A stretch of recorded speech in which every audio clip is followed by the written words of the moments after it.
इज्तिमाई कुर्बानी के हवाले से जो पैसे पहले से जमा कर लिए जाते हैं, क्या किस हद तक ये जायज़ है?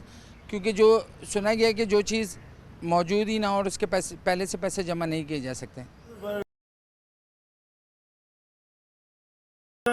सरकार पैसे जो पहले जमा किए जाते हैं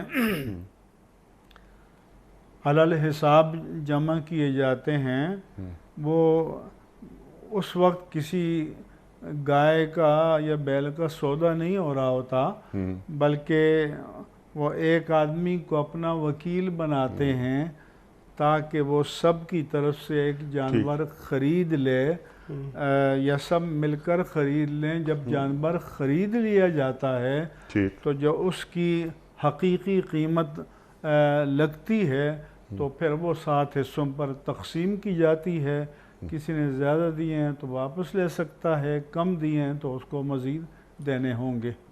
तो जो पहले जमा करते हैं वो एक आदमी को वकील बना लेते हैं, उस वक्त सौदा नहीं होता, सौदा ख़रीदते वक्त होता है।